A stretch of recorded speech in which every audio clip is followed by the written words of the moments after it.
개인 파산 같은 경우는 크게 세 가지 단계로 진행이 된다고 보시면 됩니다.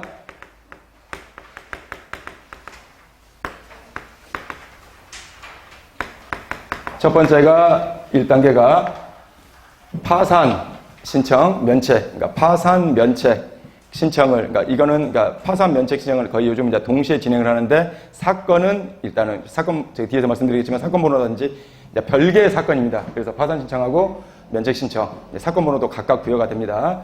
그래서 파산 면책 신청서를 접수하면 그 이후에 크게 단계가 파산 선고 단계가 있고, 최종적으로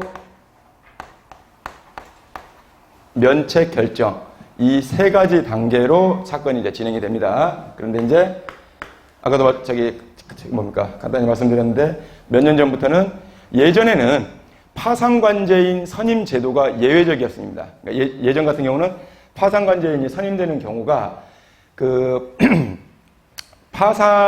쉽게 말해서 파산이라고 하는 거는 채무자가 파산 선고 당시에 보유하고 있는 재산만큼은, 그러니까 물론 그 재산에서 예를 들어 압류금지 채권이라든지 그런 부분들의 금액을 제외한 나머지 채무자가 가지고 있는, 파산 선고 당시에 가지고 있는 재산은 각 채권자들한테 그 재산만큼은 청산을 하고, 그러고 나서 면책을 받는 게 파산. 근데 실무상 파산까지 진행하는 경우 채무자들이 실질적으로 청산할 만한 재산이 거의 없는 경우가 대부분입니다. 근데 예외적으로 청산할 재산이 있을 때 파산관제인이 예전에는 예외적으로 선임이 됐습니다. 근데 이제 몇 년 전부터는 청산할 재산이 있어서 파산관제인이 선임되는 게 아니라, 어떻게 보면 법원이 이제 업무가 이제 워낙 과도하다 보니까 1차적으로 기본적인 업무들은 그러니까 외부 파산관제인을 선임해서 1차적으로 파산관제인이 그 작업을, 법원의 역할을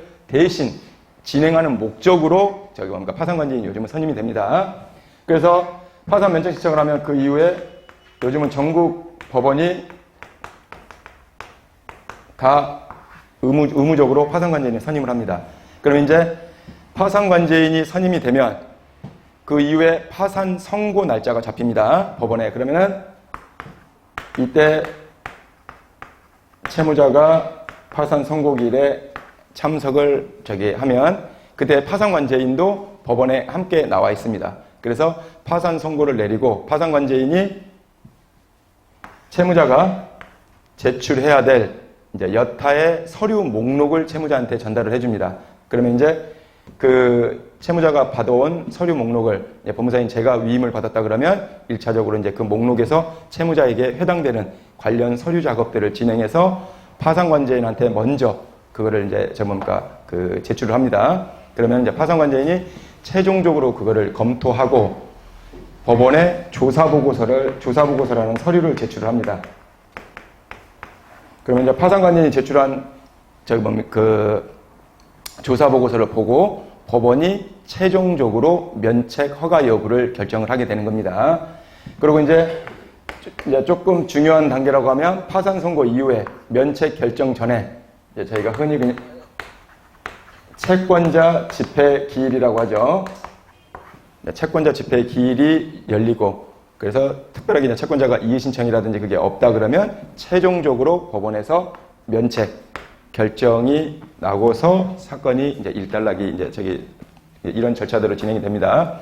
그래서 실무상 채무자가 법원에 참석하는 거는 기본적으로 2회는 채무자가 법원에 참석을 해야 됩니다. 그래서 아까 파산 선고기일에 참석을 해야 되고, 그 다음에 채권자 집회 기일에 반드시 그래서 실무상 2번 정도 법원에 채무자가 참석하는 걸로 알고 계시면 되고요.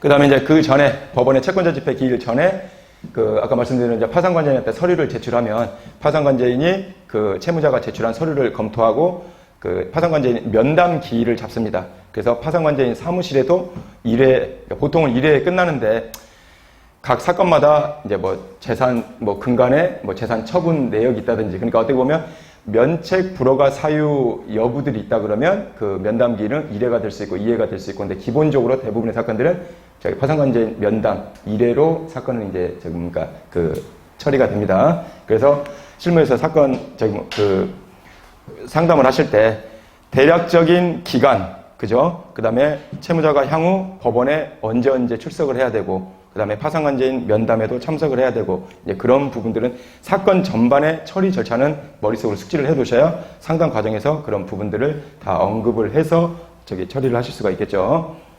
그래서 이제 이 내용대로 저희 보니까 크게 사건 개략적인 내용은 보시면 되고요.